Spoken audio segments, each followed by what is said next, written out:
N astrologers day. आज हम astrologers day पर दी गई एक्टिविटी नंबर 5 से लेकर एक्टिविटी नंबर 10 तक देखेंगे।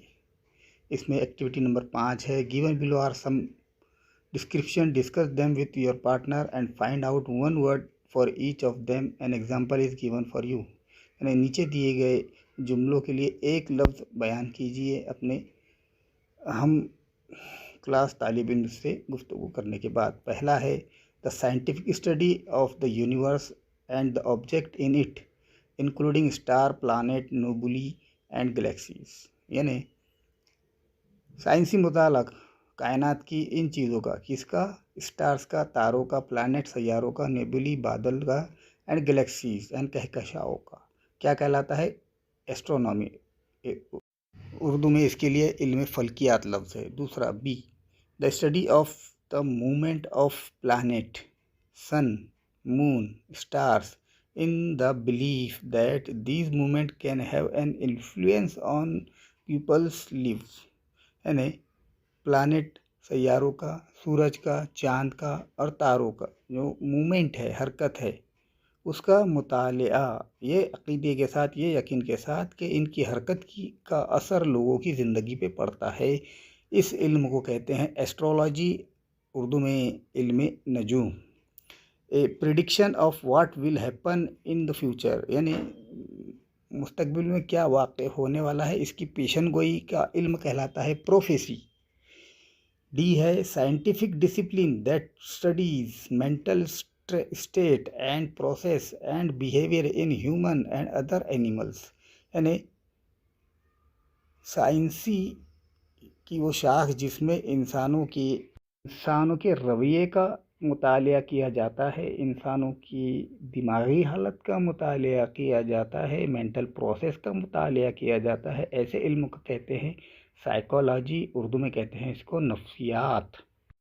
छठी एक्टिविटी है, in the story we are told that the town hall park was remarkable place in many ways for an astrologer to build his business. यानी town hall park जो है तो ये एक बहुत काबिल ज़िक्र जगह है कई तरह से एक नजूमी के लिए, उसके अपने बिजनेस को तामीर करने के लिए। List the exceptional qualities of the place, यानी गैर मामूली इस्तिस्नाई खूबियाँ क्या थी उस जगह की। तो पहली खूबी थी ए सर्जिंग क्राउड, यानी वहाँ हमेशा हुजूम बढ़ते जाता था, लोग ज़्यादा मिकदार में आते थे। Medicine, stolen hardware and junk seller, वहाँ पर क्या मिलती थी? मेडिसिन, दवाइयाँ मिलती थी, चुराई हुई चीज़ें, चोरी हुई चीज़ें मिलती थी, और जंक सेलर थे यानी भंगार बेचने वाले मिलते थे। ऑक्शनर ऑफ चीफ क्लोथ, यानी सस्ते कपड़ों की नीलामी करने वाले वहाँ दिखाई देते थे। और फ्राइड ग्राउंडनट सेलर भी थे वहाँ पर, यानी मूंगफली के बीज भुनने वाले लोग, यानी खरमुरे वाले लोग। डिफरेंट काइंड ऑफ ट्रेडिंग, और मुख्तलिफ़ किस्म की तिजारत उस जगह पर थी, इसलिए वो एक एस्ट्रोलॉजर के लिए रिमार्केबल प्लेस थी। आठवीं एक्टिविटी है, the astrologer never open his mouth till the other had spoken for at least 10 minute. यानी एस्ट्रोलॉजर नजूमी उस वक्त तक अपनी ज़बान नहीं खोलता जब तक कि सामने वाला शख्स 10 मिनट तक बोल न दे, बात न कर ले। Discuss the reason behind this his act, यानी इस काम के पीछे उसकी क्या वजह थी। पहली वजह ये हो सकती है, he is good at reading the people, यानी लोगों को पढ़ने में वो माहिर था। He was very much eager to get information from the person, यानी वो बहुत ज़्यादा बेचैन रहता लोगों की मालूमात हासिल करने के लिए।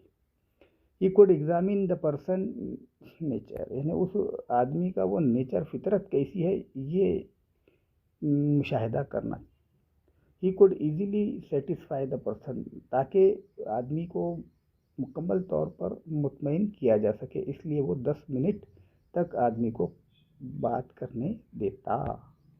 एक्टिविटी नंबर 8 है, tactic use by astrologer to earn his wages. Tactic यानी दाव पेच, यानी नजूमी कौन से दाव पेच इस्तेमाल करता है? टू अर्न हिज वेजेस, अपनी कमाई के लिए, आमदनी के लिए। तो कौन कौन से टेक्टिक है? Number 1, analysis of human trouble, यानी इंसानी परेशानियों का तजज़िया करना। कमेंटिंग ऑन पास्ट, यानी माजी की बातों पर बयान देना। To make the person panic, यानी इंसान को खौफ और हिरास में मुब्तला करना। सजेस्टिंग सोल्यूशन, यानी उन मसाइल की हल बयान करना, ये उसकी टैक्टिक थी।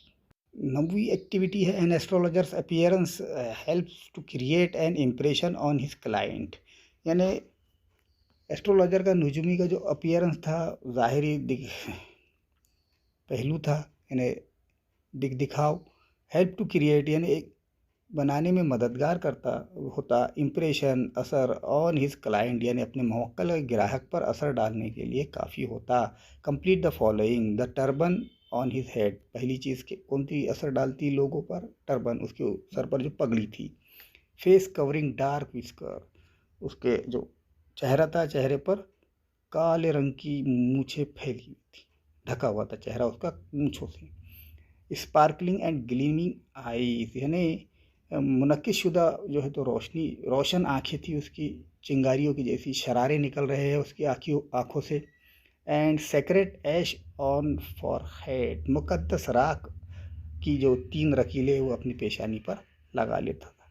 ये चारों चीज़ों से अपने क्लाइंट पर एक बेहतर इम्प्रेशन डालता था। 10वीं एक्टिविटी है read the following sentence and choose the correct one, यानी नीचे दिए हुए बयानात जुमले पढ़िए और सही मुतबादिल मुंतखब कीजिए, सही ऑप्शन चुनिए। The astrologer says that if Nayak leaves his village again he would, यानी एस्ट्रोलॉजर ने कहा अगर नायक छोड़ देता है अपना देहात दोबारा, ही वुड तो क्या होगा?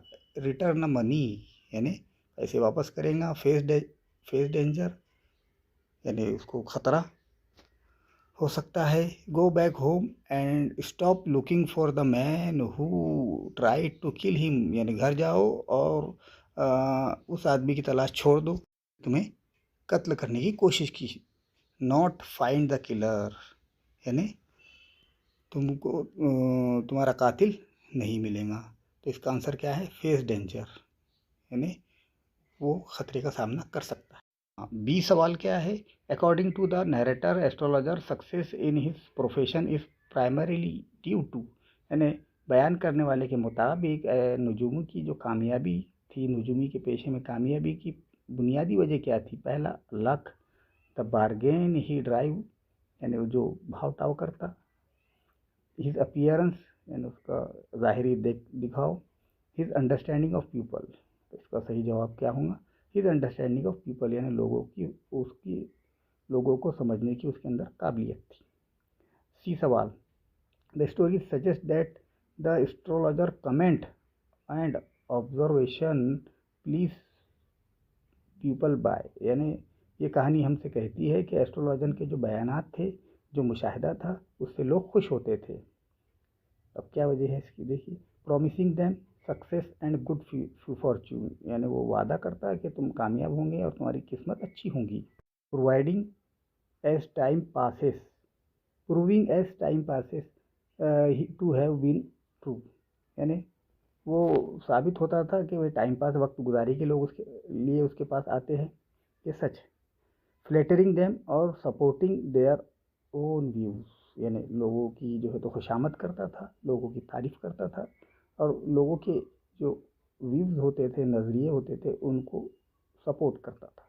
Helping them to learn to solve their own problem, के मसाइल को हल करने में लोगों की मदद करता था। तो इनमें से कौन सा ऑप्शन सही रहेगा?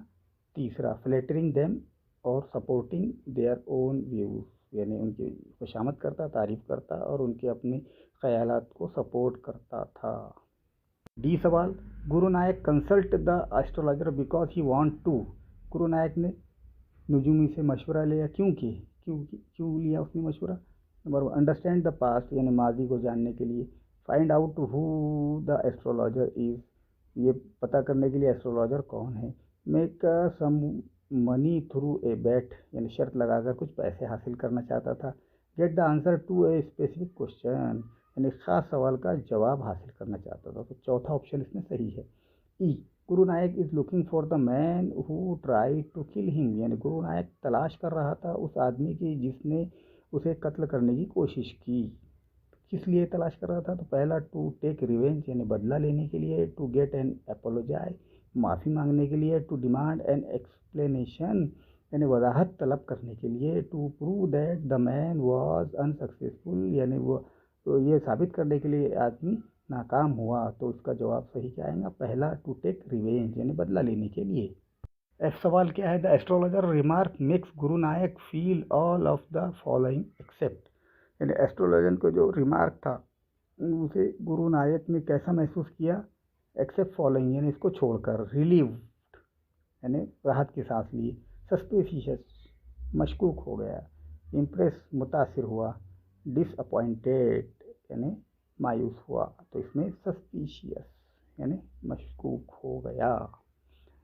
जी है आखिरी सवाल है, reflection of the astrologer's wife, reaction to of the astrologer's wife to his news suggest that she, यानी एस्ट्रोलॉजर की बीवी ने जब पूरी कहानी सुनी, खबर सुनी, तो उसका रिएक्शन क्या था, उसका रद्द-ए-अमल क्या था?